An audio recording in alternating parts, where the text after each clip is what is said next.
दिल्ली में केंद्र सरकार से बातचीत के दौरान प्रदर्शनकारी छात्र शिक्षा मंत्री धर्मेंद्र प्रधान के इस्तीफे की मांग पर अड़े रहे।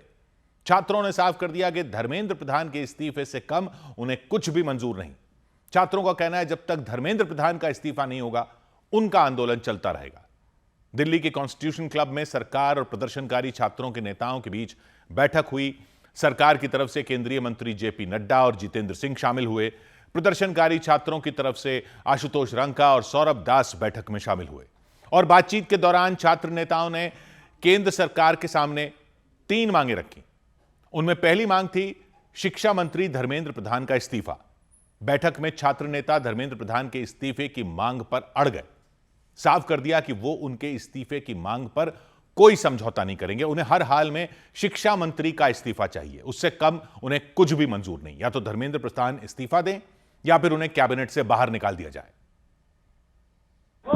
सरकार को बहुत साफ शब्दों में ये बताया है कि धर्मेंद्र प्रधान जी के इस्तीफे या कैबिनेट से कुछ भी मंजूर नहीं होगा। धर्मेंद्र प्रधान के इस्तीफे के अलावा सरकार के सामने 2 और मांगे रखी गई। उनमें खुदकुशी करने वाले छात्रों के परिवारों के लिए मुआवजे की मांग थी। प्रदर्शनकारी छात्रों पर जितनी भी एफआईआर हुई हैं उन्हें खत्म करने की मांग थी। छात्रों का कहना है इन दोनों मांगों पर नजर सरकार की पॉजिटिव नजर आई। छात्र नेताओं ने जानकारी दी कि सरकार ने उनकी मांग पर जवाब देने के लिए कल दोपहर तक का समय मांगा। सरकार से इस बारे में विस्तृत चर्चा हुई है। सरकार ने इस मुद्दे पर, इस पॉइंट पर जवाब देने के लिए कल दोपहर तक का समय मांगा है। सरकार की तरफ से भी बैठक में हुई बातचीत पर जानकारी दी गई। जेपी नड्डा ने बताया प्रदर्शनकारी छात्रों ने सरकार के सामने 3 मांगे रखी। उनके अलावा छात्रों की तरफ से परीक्षा प्रणाली में सुधार के लिए 5 सुझाव भी दिए गए। उनकी मुख्यतः 3 डिमांड थी और 5 सुधार के दृष्टि से परीक्षा के सुझाव में हमने उनको कहा है कि हम कल आपके साथ दोपहर बाद मिलेंगे। छात्रों का कहना है अगर 2 से 3 दिनों में धर्मेंद्र प्रधान का इस्तीफा नहीं हुआ तो आंदोलन और बड़ा किया जाएगा।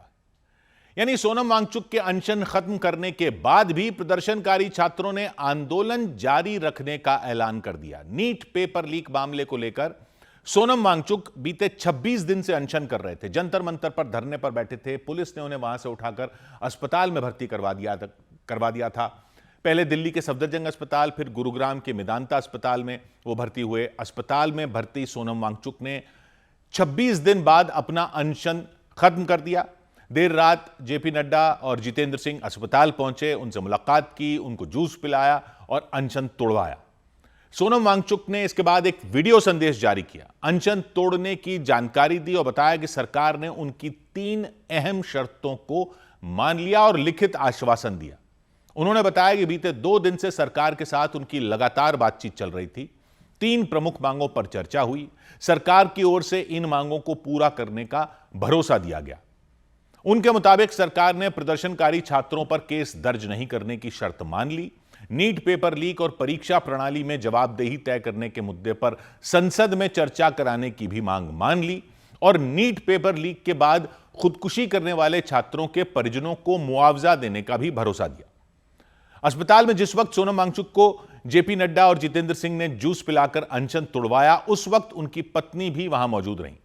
अनशन खत्म करने के बाद सोनम वांगचुक ने बताया कि शिक्षा मंत्री धर्मेंद्र प्रधान के इस्तीफे पर सरकार ने कोई आश्वासन नहीं दिया। ऐसा नहीं करते, इस्तीफा नहीं देते तो इससे हानि हमें या बच्चों को नहीं होगा, सरकार को खुद होगा। इस छोटे से मुद्दे को न टालकर वो खुद अपनी हानि कर रहे हैं, बल्कि दे देते इस्तीफा तो कब से उनका ये सारा नुकसान रुक जाता। सोनम वांगचुक ने छात्रों पर कार्रवाई रुकवाने के आश्वासन को धर्मेंद्र प्रधान के इस्तीफे से ज्यादा अहम बताया। उनके अनशन खत्म करने के फैसले पर छात्रों की अगुवाई कर रहे अभिजीत दीपके ने खुशी जताई। इसकी हमें बहुत ही ज्यादा खुशी है और बहुत ही बड़ा रिलीफ मिला हमें, बिकॉज 26 से ज़्यादा दिन हो चुके थे वो अनशन पर थे और उन्होंने जो अपना अनशन तोड़ा है वो बच्चों के लिए तोड़ा है। वो नहीं चाहते थे किसी भी बच्चे के ऊपर केस फाइल हो, वो उनकी एक कंडीशन थी। अभिजीत दीपके ने सोनम वांगचुक के अनशन खत्म करने के बाद भी आंदोलन को जारी रखने का ऐलान किया। साफ कह दिया कि जब तक शिक्षा मंत्री धर्मेंद्र प्रधान का इस्तीफा नहीं होता तब तक आंदोलन जारी रहेगा। देश के युवाओं की जो मांग है वो मांग बड़ी सिंपल है और बड़ी क्लियर है। वो मांग एक ही है, धर्मेंद्र प्रधान को इस्तीफा देना चाहिए। तो यहाँ पर जो कॉकरोच जनता पार्टी का प्रोटेस्ट है जंतर मंतर पर, वो तब तक पीछे नहीं हटेगा जब तक धर्मेंद्र प्रधान इस्तीफा नहीं देते। अनशन खत्म करने के बाद सोनम वांगचुक ने भरोसा दिया कि छात्रों को न्याय दिलाने के लिए उनकी लड़ाई आगे भी जारी रहेगी। इधर दिल्ली में छात्र आंदोलन के बीच कई मेट्रो स्टेशन बंद रहे तो सुप्रीम कोर्ट के वकीलों के लिए स्पेशल बस चला दी गई ताकि अदालत आने जाने में उन्हें परेशानी न उठानी पड़े, क्योंकि दिल्ली में छात्रों पर हुए लाठीचार्ज के बाद लगातार तीसरे दिन करीब 1.5 दर्जन मेट्रो स्टेशन बंद रहे। सुप्रीम कोर्ट के नजदीक मौजूद सुप्रीम कोर्ट मेट्रो स्टेशन भी बंद रहा। वहां यात्रियों की एंट्री पर रोक रही, किसी को भी अंदर नहीं जाने दिया गया।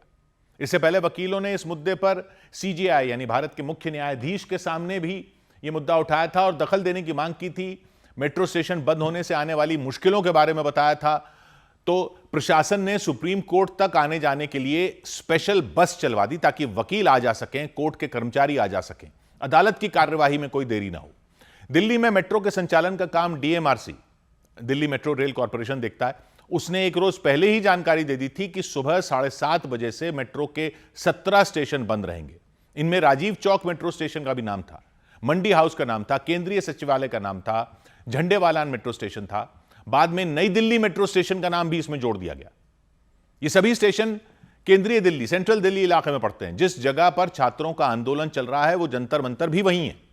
जिन मेट्रो स्टेशनों को बंद किया गया उनमें ज्यादातर जंतर मंतर के आसपास के ही हैं, 3 से 5 किलोमीटर के दायरे में। और डीएमआरसी ने सुरक्षा का हवाला देते हुए लगातार तीसरे दिन इन मेट्रो स्टेशनों को बंद रखा। हो सकता है कि कोई बड़े प्रदर्शन को लेकर यहाँ पर जो लोग हैं, जो प्रदर्शनकारी हैं, वो यहाँ पर आना चाहते हों या फिर आ रहे हों, तो इसको लेकर एहतियातन यहाँ पर कदम ये उठाए गए हैं। हालांकि डीएमआरसी ने बताया कि कुछ मेट्रो स्टेशनों में इंटरचेंज की सुविधा जारी रही, मतलब लोग उन स्टेशनों से बाहर तो नहीं निकल सके लेकिन अंदर ही अंदर मेट्रो की दूसरी लाइनों पर भी यात्रा कर पाए। इधर दिल्ली में 20 जुलाई को जो छात्रों के प्रदर्शन के दौरान पुलिस की तरफ से एक्शन हुआ था उसमें पेलेट गन के इस्तेमाल के आरोपों ने तूल पकड़ लिया। राहुल गांधी ने प्रदर्शन के दौरान घायल हुए एक छात्र के साथ प्रेस कॉन्फ्रेंस की और दिल्ली पुलिस पर यह गंभीर आरोप लगाया कि हरियाणा के रहने वाला वो छात्र पेलेट गन की वजह से बुरी तरह घायल हुआ। उसकी दाहिनी आंख में चोट लगी, हाथ में चोट लगी, पीठ पर चोट लगी। राहुल गांधी ने मीडिया को उस छात्र के जख्म भी दिखाए। पेलेट गन एक ऐसी बंदूक होती है जिससे फायर किए जाने पर छर्रे निकलते हैं। बेकाबू भीड़ को नियंत्रित करने के लिए इसका इस्तेमाल सिर्फ सीआरपीएफ कर सकती है। देश में सिर्फ जम्मू कश्मीर में पुलिस को इसके लिए खास तौर पर इजाजत दी गई है, लेकिन इस पर विवाद भी हो चुके हैं। दिल्ली में 20 जुलाई को लेकर हुए प्रदर्शन के दौरान छात्रों पर इसी पेलेट गन के इस्तेमाल का आरोप लगाया गया, लेकिन दिल्ली पुलिस ने सफाई दी और दावा किया कि ऐसा हुआ ही नहीं। लेकिन कांग्रेस नेता राहुल गांधी ने एक छात्र के साथ प्रेस कॉन्फ्रेंस की, उस छात्र को जो चोट लगी वो दिखाई। दावा किया कि छात्र के शरीर पर जो घाव हैं वो प्रदर्शन के दौरान इस्तेमाल की गई पेलेट गन की वजह से हुए। इसको कहते हैं पेलेट गन, इसको कहते हैं पेलेट गन।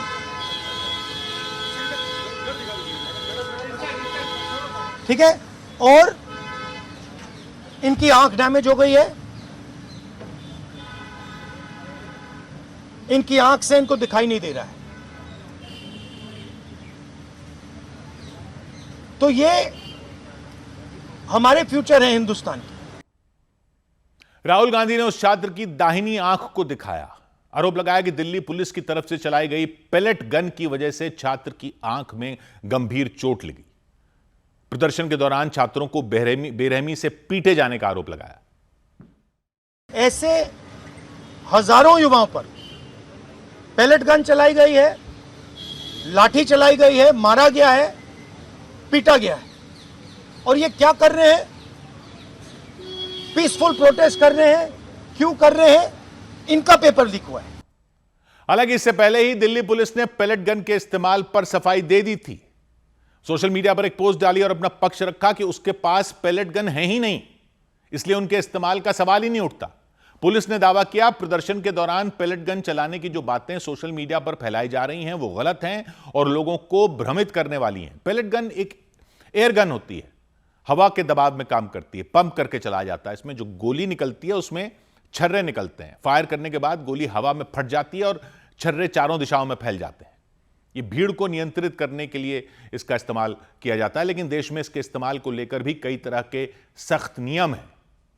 सिर्फ सीआरपीएफ इस्तेमाल कर सकती है, रैपिड एक्शन फोर्स कर सकती है, कुछ हालात में जम्मू कश्मीर की पुलिस कर सकती है। किसी और एजेंसी या किसी राज्य की पुलिस को अगर इसका इस्तेमाल करना हो तो गृह मंत्रालय से विशेष इजाजत लेनी होती है। जम्मू कश्मीर में इसके इस्तेमाल को लेकर कई विवाद हो चुके हैं, मामला कोर्ट तक पहुंच गया था। बाद में सरकार ने सख्त नियम बना दिए कि भीड़ पर इसके इस्तेमाल से पहले जवानों को उन नियमों का पालन करना होगा। पहले चेतावनी देनी होगी, फिर पानी की बौछार करनी होगी, आंसू गैस के गोले छोड़ने होंगे, हल्का लाठी चार्ज करना होगा। इसके बाद भी जब हालात नियंत्रित न हो तभी इसका इस्तेमाल किया जा सकता है। लेकिन राहुल गांधी ने आरोप लगाया कि नियमों का उल्लंघन करते हुए दिल्ली में पैलेट गन से गोलियां चलाई गईं, जिसका खमियाजा कई छात्रों को भुगतना पड़ा। उन्होंने केंद्रीय शिक्षा मंत्री धर्मेंद्र प्रधान पर हमला बोला। Dharmendra Pradhan is a criminal education minister. He has to be removed. He is a symbol of the collapse of our education system. He has to go. He is the reason my brother has got shot. गृह मंत्रालय के नियमों के मुताबिक RAF pellet gun का इस्तेमाल कर सकती है और 20 जुलाई को भीड़ को नियंत्रित करने के लिए पुलिस के साथ आरएएफ को भी तैनात किया गया था। हालांकि 20 जुलाई वाले लाठीचार्ज के दौरान पैलेट गन का इस्तेमाल आरएएफ की तरफ से किया गया या नहीं किया गया, इस पर किसी एजेंसी या किसी अधिकारी ने कोई जानकारी नहीं दी। उधर राजस्थान के अलग अलग शहरों में छात्रों के समर्थन में प्रदर्शन हुए। राजस्थान के हनुमानगढ़ में बड़ी संख्या में किसान नेता कलेक्ट्रेट के बाहर इकट्ठा हो गए, नारेबाजी होने लगी। उन्होंने शिक्षा मंत्री धर्मेंद्र प्रधान के इस्तीफे की मांग की और दिल्ली में छात्रों पर हुए लाठीचार्ज का विरोध किया। किसान नेताओं के प्रदर्शन को देखते हुए कई पुलिस वाले वहां तैनात कर दिए गए, बैरिकेड लगा दिए गए, लेकिन किसान नेताओं ने बैरिकेड उखाड़ने की कोशिश की, अपनी पूरी ताकत से बैरिकेड को धक्का मारते नजर आए। दूसरी तरफ पुलिस खड़ी हुई थी, पुलिस ने भी बैरिकेडिंग बचाने में पूरा जोर लगा दिया। वहां धक्का मुक्की जैसे हालात हो गए। बैरिकेड के एक तरफ किसान नेता खड़े रहे, दूसरी तरफ पुलिस खड़ी रही, जमकर नारेबाजी होती रही।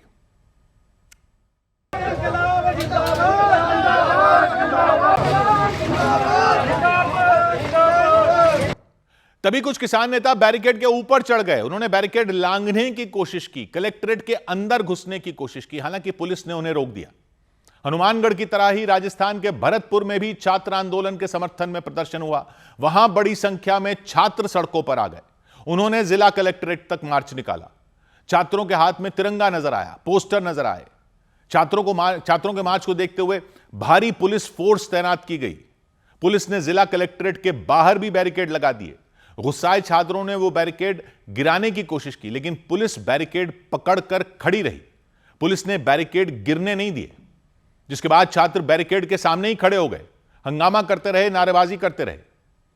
इसी तरह कोलकाता में लेफ्ट पार्टियों के छात्र संगठन एसएफआई ने छात्रों के आंदोलन के समर्थन में प्रदर्शन किया। बड़ी संख्या में एसएफआई से जुड़े छात्र वहां सड़कों पर आ गए और मार्च निकाला, लेकिन पुलिस ने उन्हें रास्ते में ही रोक दिया। पुलिस ने जगह जगह बैरिकेड वहां भी लगा दिए, आगे बढ़ने ही नहीं दिया। इसके बाद छात्रों की भीड़ बेकाबू हो गई।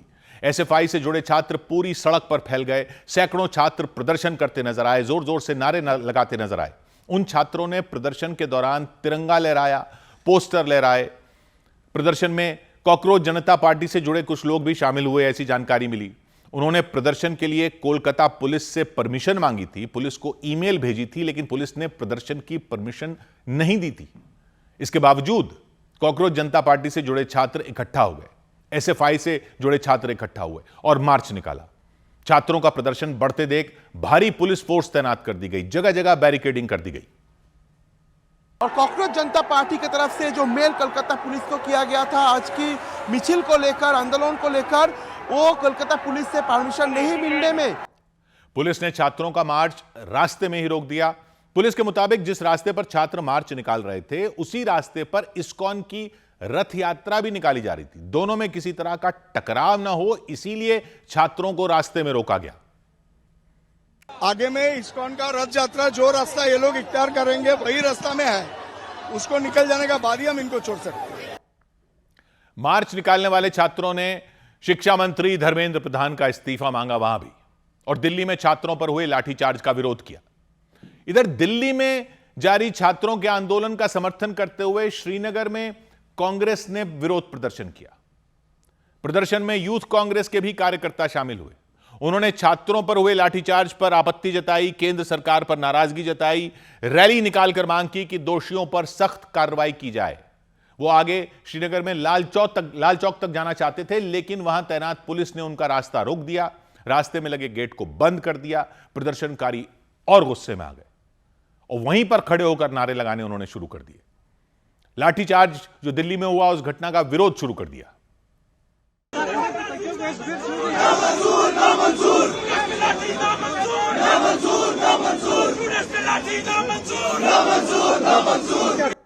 आगे बढ़ने की जिद पर वो अड़े रहे। कांग्रेस कार्यकर्ता पुलिस से भिड़ गए, धक्का मुक्की शुरू हो गई। प्रदर्शनकारी किसी भी तरह गेट को खुलवाना चाहते थे ताकि रैली को आगे बढ़ा सकें, लेकिन पुलिस उनके सामने दीवार बनकर खड़ी हो गई। जवान मजबूती से खड़े रहे, प्रदर्शनकारियों को संभाले रखा। धक्का मुक्की के बावजूद उन्हें आगे बढ़ने नहीं दिया। उनका पारा इस पर और चढ़ गया, वो वहीं पर धरने पर बैठ गए।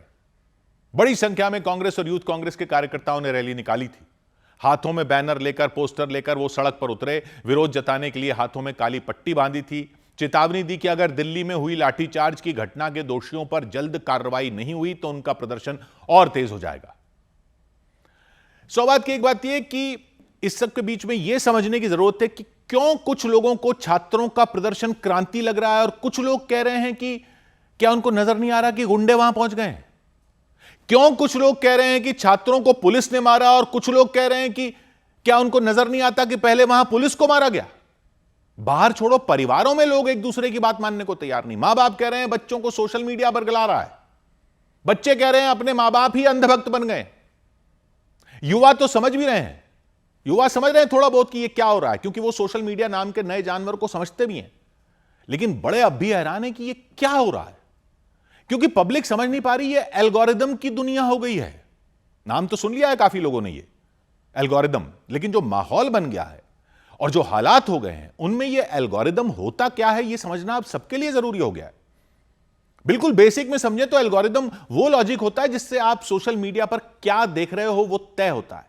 जी, आप तय नहीं करते हो, आपको लगता है कि आप तय कर रहे हो कि क्या देख रहे हैं, लेकिन असल में सोशल मीडिया हर एक के फोन में अलग ही चल रहा होता है। और ये डिजिटल मीडिया किस लॉजिक से काम करता है? बेसिक लेवल पर तो ये बाइनरी लॉजिक से काम करता है। बाइनरी के टेक्निकल में जाने की जरूरत नहीं है। आप अगर थोड़े से भी पुराने जमाने गए हैं तो याद होगा आपको, टीवी पर एक सीरियल आता था ऑफिस।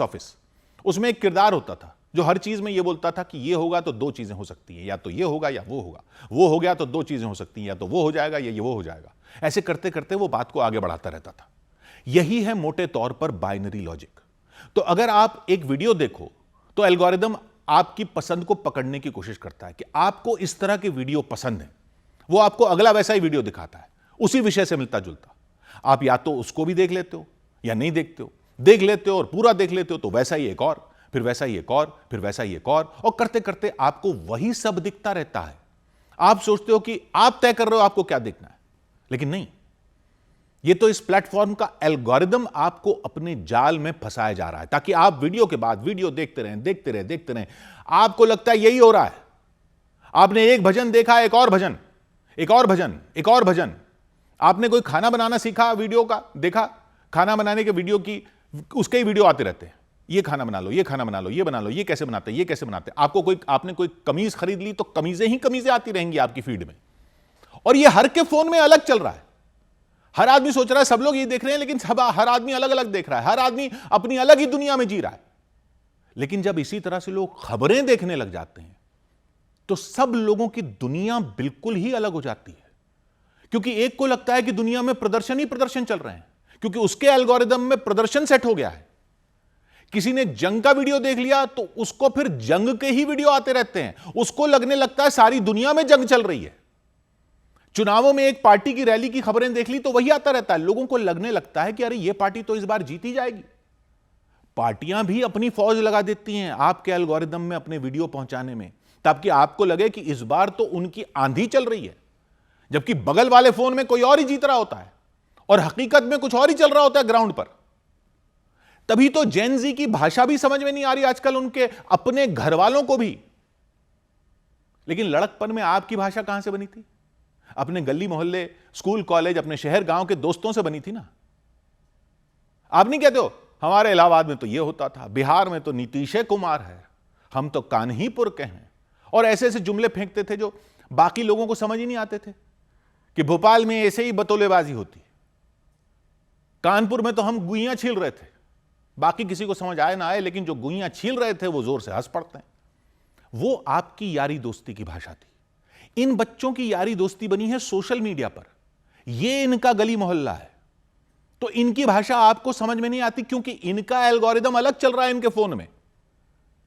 इसलिए इनकी नजर में आंदोलन कुछ और चल रहा है और कुछ और लोगों की नजर में कुछ और चल रहा है। किसी के लिए क्रांति हो रही है, किसी के लिए देशद्रोह हो रहा है, और अब ये एक ही घर में अलग अलग चल रहा है, एक ही परिवार में अलग अलग चल रहा है। उनको लगता है आपको नजर क्यों नहीं आ रहा, आपको लग रहा है इनकी आंखों पर पट्टी क्यों पड़ी हुई है। ये सबके अलग अलग एल्गोरिदम है। आपके फोन का अलग है, उनके फोन का अलग है। आपकी दुनिया अलग हो गई है, उनकी दुनिया अलग हो गई है। तो उनकी दुनिया समझने के लिए वो भी देखना होगा जो वो देख रहे हैं। तो आपके एल्गोरिदम में भी वो चीजें आनी शुरू हो जाएंगी जब आप वो देखोगे जो वो देख रहे हैं। जेनजी की दुनिया को समझना जरूरी हो गया है। और कैसे पता चलेगा कि आपके एल्गोरिदम में वो दिखना शुरू हो गया है जो वो देख रहे हैं? जब आपको यह समझने की जरूरत पड़ जाए ना कि ये क्या होता है जो ये लोग बोल रहे हैं वीडियो में, तो समझ जाइए कि आप इनकी दुनिया को समझ रहे हैं। यानी जब एक के बाद एक वीडियो में ये आ जाए ना वास्ते गने हुइयां, तब समझ जाइए कि अब आप नहीं छील रहे गुइयां। 100 बात की एक बात। उधर देश के कई राज्यों में लगातार हो रही भारी बारिश से हाहाकार मच गया। नदियां उफान पर आ गईं, सड़कें दरिया बन गईं, पुल डूब गए, मकान डूब गए, बाजार डूब गए। गुजरात में भारी बारिश हुई, महाराष्ट्र में भारी बारिश हुई, राजस्थान में भारी बारिश हुई। बाढ़ और बारिश ने गुजरात के कई शहरों की सूरत बिगाड़ कर रख दी। नवसारी में लगातार हो रही भारी बारिश की वजह से एक हाईवे को बंद करना पड़ गया। कावेरी नदी पर बने पुल के ऊपर पानी बहता दिखा, मतलब नदी में पानी का स्तर इतना बढ़ गया कि उस पर बना पुल डूब गया। हाईवे बंद करना पड़ा। पुल के दोनों तरफ गाड़ियों की लंबी कतारें लग गईं। प्रशासन ने जानकारी दी कि नवसारी जिले में बहने वाली तीनों नदियां खतरे के निशान के पास पहुंच गईं। अंबिका नदी में उफान आ गया, पूर्णा नदी में उफान आ गया, कावेरी नदी में उफान आ गया। नदियों का पानी किनारों को तोड़कर शहरी इलाकों में घुस गया और ऐसा लगा जैसे पूरा शहर ही तालाब बन गया हो। चारों तरफ मटमैला पानी फैला दिखा। बाढ़ के पानी के बीच इमारतें ऐसे नजर आईं जैसे उन्हें नदी के बीच में बनवाया गया हो। पूर्णा नदी का रौद्र रूप दिखाई दिया, पूरी नदी लबालब दिखी। नदी के पानी ने किनारे के निचले इलाकों को डुबो दिया। शहर के एक हिस्से से दूसरे हिस्से को जोड़ने वाले पुल को छूता नजर आया। ऐसा लगा किसी भी वक्त पूर्णा नदी उस पुल को अपनी आगोश में ले लेगी और पानी पुल को पार कर लेगा। नवसारी के डीएम ने बताया कि खेरगांव इलाके में 12 घंटे के अंदर करीब 9 इंच बारिश दर्ज की गई, जिसकी वजह से कई गांवों और कस्बों में पानी भर गया। नवसारी का बिलीमोरा कस्बा सबसे अधिक प्रभावित बताया गया। वहां अंबिका नदी का पानी भर गया। बाढ़ प्रभावित इलाकों से हजारों लोगों को सुरक्षित जगहों पर पहुंचाया गया। अलग अलग स्थानों पर 3000 लोगों को हम स्थलांतर करके शेल्टरों से लेके आए हैं। उन पे हम हेल्थ की टीम हमने डिप्लॉय की है और पुलिस प्रोटेक्शन भी वहाँ प्रोवाइड किया गया है और उनके फूड और एसेंशियल की जरूरतों पर ध्यान रख लिया गया है। जिला प्रशासन ने बताया कि जिले की 180 सड़कें पानी भर जाने की वजह से बंद कर दी गई। चिखली से वंसदा और सापुतारा जाने वाले स्टेट हाईवे को बंद कर दिया गया। कावेरी नदी का पानी पुल के ऊपर से बहता दिखा। पानी का दबाव बढ़ गया है और हमने रास्ता बंद करवाया है और सबको सलामती रखने के लिए बोल दिया है। सब गांव वालों को सरकार श्री का अनुसार के आदेश का पालन करने के लिए बोल दिया है। नदी किनारे के इलाके पूरी तरह डूबे दिखाई दिए। लोगों के घरों में पानी घुस गया, दुकानों में पानी घुस गया, बाजार में पानी घुस गया, गलियों में पानी घुस गया, मंदिर में पानी घुस गया।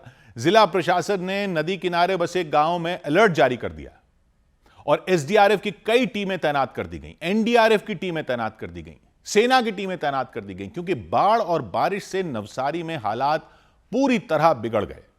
मौसम विभाग ने बताया नवसारी के कुछ इलाकों में तो कुछ ही घंटों में 16 इंच तक बारिश हो गई। सामान्य तौर पर 2 से 3 इंच बारिश होती है, मतलब वहां बेहिसाब बारिश हुई, इतनी कि सब कुछ डूबा नजर आया। नदियों ने तो कोहराम मचा दिया, कई गांवों का संपर्क एक दूसरे से कट गया, टापू बन गए, वो निचले इलाके लबालब हो गए। प्रशासन ने बताया 220 सड़कें बंद करनी पड़ी, कुछ जगहों पर उन पर पानी आ गया।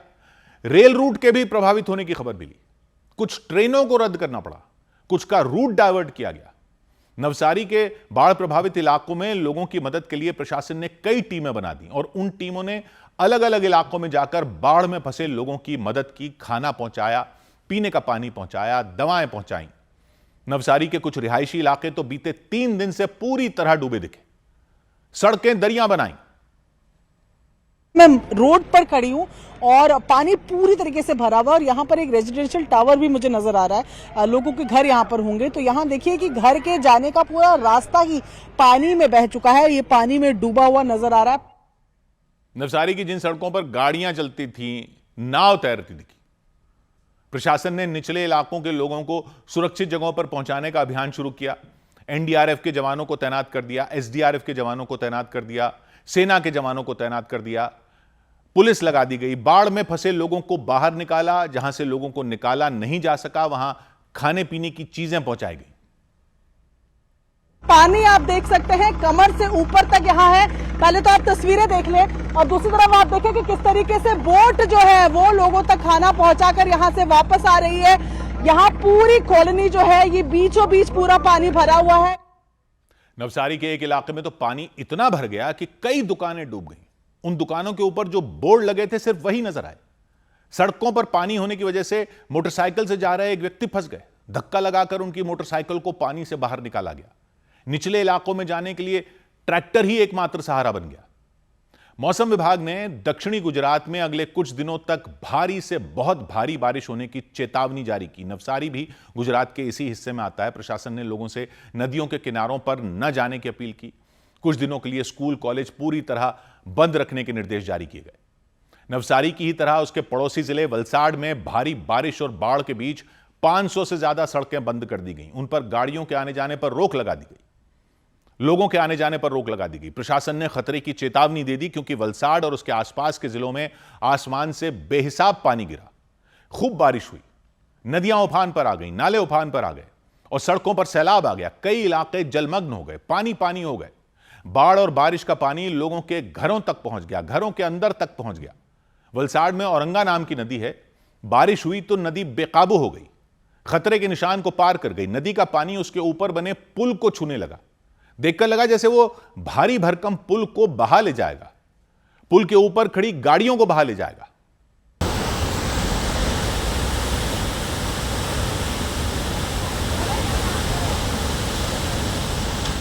औरंगा नदी ने रौद्र रूप धारण किया तो आसपास के इलाके डूब गए। नदी का पानी सड़कों पर आ गया, इतना ज्यादा पानी कि रास्ते दिखना ही बंद हो गए, उनका नामो निशान मिट गया, जैसे वहां कोई रास्ता था ही नहीं। हर तरफ पानी पानी हो गया, मानो नदी ने अपना रास्ता बदल लिया हो और आबादी वाले इलाकों में बहने लग गई हो। एक इलाके में टिन शेड वाले मकान थे, बाढ़ का पानी टिन शेड तक पहुंच गया, सब कुछ डूबा नजर आया। सड़कों के किनारे कुछ गाड़ियां खड़ी थीं, उनका आधे से ज्यादा हिस्सा पानी में डूब गया, पहिए तक नजर नहीं आए, गाड़ियों की सिर्फ छत नजर आई, मोटरसाइकिल स्कूटर भी पानी से घिरे नजर आए। नदी से जो सैलाब आया उसने हाउसिंग सोसाइटियों को भी नहीं बख्शा, उन्हें भी डुबो दिया, सबको पानी पानी कर दिया। एक हाउसिंग सोसाइटी की पार्किंग में पानी घुस गया, दर्जनों कारें खड़ी थीं, सब की सब पानी में आधी से ज्यादा डूब गई। देखकर ऐसा लगा जैसे नदी में लाइन से नाव तैर रही। कुछ गाड़ियों की हेडलाइटें भी जल रही थी। मटमैला पानी लोगों के मकानों में भर गया, घुटनों तक भर गया।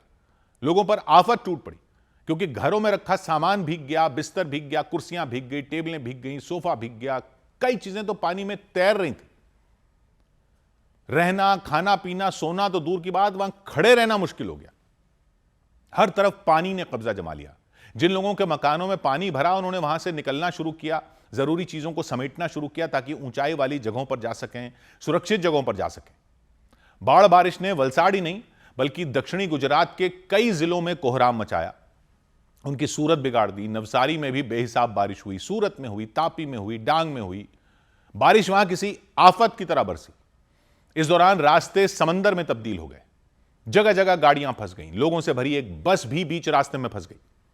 बाद में पुलिस और इलाके के लोगों ने धक्का देकर उसे बाहर निकाला। बाढ़ ने वलसाड की ज्यादातर सड़कों का हाल खराब कर दिया, इसलिए प्रशासन ने जिले की करीब 500 सड़कों को लोगों के लिए बंद कर दिया।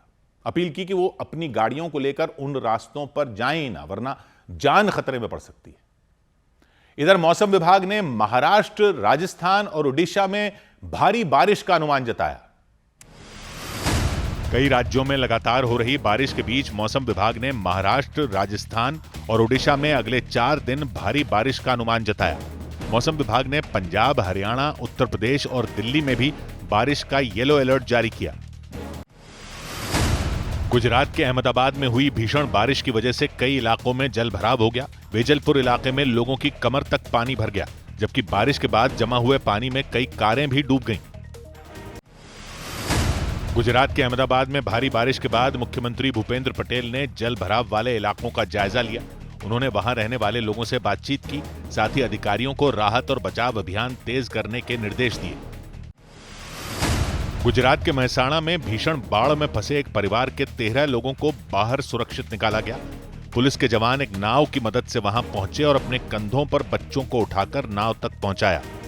राहत और बचाव में लगी टीमों ने फंसे हुए सभी लोगों को सुरक्षित जगहों पर पहुंचाया। उधर अमेरिका और ईरान में चल रही लड़ाई के बीच वहां से सैकड़ों किलोमीटर दूर लाल सागर में भी जंग के हालात बन गए। यमन के हूथी लड़ाकों ने सऊदी अरब के 2 जहाजों पर हमला कर दिया, ड्रोन हमला कर दिया, मिसाइल हमला कर दिया, भारी नुकसान पहुंचाने का दावा किया। सऊदी अरब ने भी हमले की पुष्टि की। ईरान के समर्थन वाले हूथी लड़ाकों ने कुछ दिन पहले लाल सागर इलाके में नाकेबंदी का ऐलान कर दिया था कि वो सऊदी अरब के कारोबारी जहाजों को वहां से निकलने नहीं देंगे, उन्हें रोकेंगे, उन पर बमबारी करेंगे। उन्होंने ऐसा कर भी दिया, हमला कर भी दिया। सऊदी अरब के 2 जहाजों पर एयर स्ट्राइक कर दी, उन्हें बुरी तरह दहला दिया। उन जहाजों में आग लग गई। ईरान के समर्थन वाले हूथी लड़ाके पिछले ही हफ्ते से सऊदी अरब पर भड़के हुए हैं, तब से जब यमन की राजधानी सना में मिसाइलों की बारिश की गई थी। वहां के एयरपोर्ट पर एक साथ कई मिसाइलें दाग दी गई थी। इस हमले का आरोप हूथी लड़ाकों ने सऊदी अरब पर लगाया था।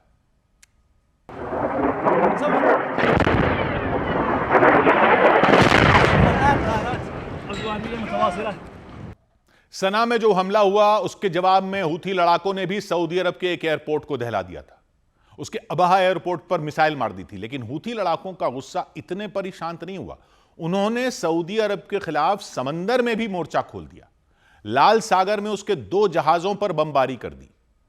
रेड सी यानी लाल सागर, वहां बाबल मंदिर नाम का गलियारा है, जो हॉर्मूज गलियारे की ही तरह व्यापार का वो भी अहम रूट है। वहां से भी हर रोज कई देशों के जहाज गुजरते हैं। और यमन के हूथी लड़ाकों ने धमकी दी है कि वो सऊदी अरब का कोई भी जहाज वहां से नहीं जाने देंगे। सऊदी अरब का पश्चिमी हिस्सा लाल सागर से लगता है, वहां हूथी लड़ाकों का दबदबा माना जाता है, जबकि पूर्वी हिस्सा फारस की खाड़ी से लगता है, जहां स्ट्रेट ऑफ हॉर्मूज है। तो लाल सागर वाले किनारे पर सऊदी अरब का एक बेहद अहम बंदरगाह है, यानबू पोर्ट। हॉर्मूज गलियारे में रुकावट आने के बाद सऊदी अरब अपना ज्यादातर कच्चा तेल इसी पोर्ट से भेज रहा था। दुनिया के कई देशों को सप्लाई करता है। इनमें ज्यादातर एशिया के देश हैं, चीन है, जापान है, दक्षिण कोरिया है, भारत है, पाकिस्तान है। और पाकिस्तान तो अपनी जरूरत का करीब 30% तेल सऊदी अरब से ही लेता है। लेकिन हूथी लड़ाकों ने कहा कि उन्होंने लाल सागर वाले रास्ते को सऊदी अरब के लिए पूरी तरह बंद कर दिया है। उसकी धरती तक जाने वाले, वहां से आने वाले हर जहाज पर वो हमला करेंगे। खबर है हूथी लड़ाकों के हवाई हमले के बाद सऊदी अरब के कई जहाजों को लौटना पड़ा। सौबात की एक बात यह कि ईरान ने जिस तरह से शतरंज की चालें चलनी शुरू की हैं, उनमें सब फंसते नजर आ रहे हैं। और जाल में फंस चुका है पाकिस्तान भी। पाकिस्तान ईरान के चक्रव्यूह में कैसा फंसा है वो समझने की जरूरत है। यह जो यमन में हो रहा है वो अमेरिका और ईरान के युद्ध से अलग भले ही लग रहा हो, लेकिन यह उतना अलग है नहीं। यमन में हूथी विद्रोहियों ने ऐलान कर दिया कि वो बाबल मंदीब गलियारे से सऊदी अरब के जहाज नहीं जाने देंगे। हूथी विद्रोही यमन के काफी हिस्से को कंट्रोल करते हैं। राजधानी सना भी उन्हीं के कब्जे में है। और हूथी विद्रोही शिया हैं और यमन की सरकार जिसके खिलाफ वो विद्रोह कर रहे हैं वो सुन्नी है। सुन्नी मुसलमानों का नेता मानता है खुद को सऊदी अरब, और सऊदी अरब के दक्षिण में ही है यमन। तो सऊदी अरब के एक तरफ है फारस की खाड़ी, सऊदी अरब का तेल भी उसी तरफ से निकलता है जहां फारस की खाड़ी है।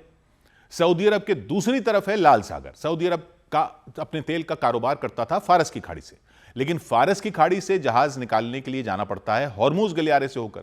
वहां ईरान और अमेरिका का युद्ध चल रहा है, तो वहां से तेल के जहाज निकल नहीं पा रहे। सऊदी अरब का एक बंदरगाह है लाल सागर की तरफ, यानबू बंदरगाह। तो बाकी खाड़ी के देशों के तेल के जहाज तो फारस की खाड़ी में फंस जाते हैं, क्योंकि उनके पास हॉर्मुज गलियारे के अलावा कोई दूसरा रास्ता नहीं है। लेकिन सऊदी अरब अपना कुछ तेल लाल सागर के जरिए भी निकाल रहा था और अपना कारोबार कर रहा था। अब हूथी विद्रोहियों ने उस रास्ते से भी सऊदी अरब के जहाज निकलने पर हमला करने की धमकी दे दी है। और हूथी विद्रोहियों पर कंट्रोल रहता है ईरान का, यानी यह माना जा रहा है कि ईरान अब सऊदी अरब को लड़ाई में खींच रहा है। ईरान खुद जो हमले कर रहा है वो तो इस नाम पर कर रहा है कि वो अमेरिका के ठिकानों पर हमले कर रहा है, क्योंकि उसकी जंग अमेरिका से है। वो खाड़ी देशों में हमले कर रहा है, लेकिन कह रहा है अमेरिका के ठिकानों पर। सऊदी अरब में भी उसने पहले हमले किए थे, लेकिन सऊदी अरब ने पलटवार नहीं किया था। सऊदी अरब में भी ईरान में कहा था कि वो अमेरिका के अड्डों पर हमले कर रहा है, लेकिन सऊदी अरब खुद जंग में नहीं कूदा था।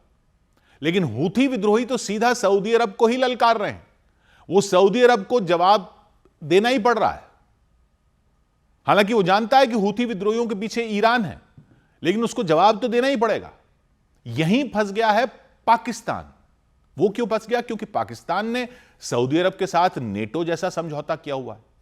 नेटो जैसा समझौता मतलब कि अगर सऊदी अरब पर हमला होगा तो पाकिस्तान पर हमला माना जाएगा। सऊदी अरब ने यह समझौता इसलिए किया था क्योंकि एक तो पाकिस्तान परमाणु ताकत है, दूसरा उसको पाकिस्तान की सेना मिल जाएगी लड़ने के लिए, यानी वो उसकी भाड़े की सेना हो गई एक तरह से। पाकिस्तान कर्जे में डूबा हुआ है, उसको सऊदी अरब से पैसा चाहिए था, तेल चाहिए था, तो उसने यह समझौता कर लिया था। और यह मान रहा था वो, या यह माना जा रहा था कि यह इजराइल के लिए हो रहा है, कि इजराइल को यह दिखाया जा सके कि वो सऊदी अरब पर हमला करने की किसी भी सूरत में सोचे भी ना, क्योंकि पाकिस्तान का साथ मिलने से सऊदी अरब के पास भी परमाणु ताकत आ गई। लेकिन पाकिस्तान ने यह नहीं सोचा था कि लड़ाई यमन के खिलाफ भी लड़नी पड़ सकती है सऊदी अरब की तरफ से। यमन के हूथी विद्रोहियों से लड़ने का मतलब है एक तरह से ईरान से लड़ना।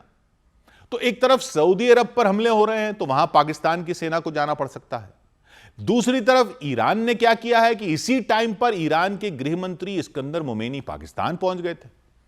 ईरान पाकिस्तान की मध्यस्थता की तारीफ कर रहा है, कह रहा है कि पाकिस्तान अमेरिका के साथ शांति की कोशिशें जारी रखे। पाकिस्तान भी बार बार ढोल पीटता रहा है कि वो पश्चिम एशिया में शांति के लिए प्रयास जारी रखेगा।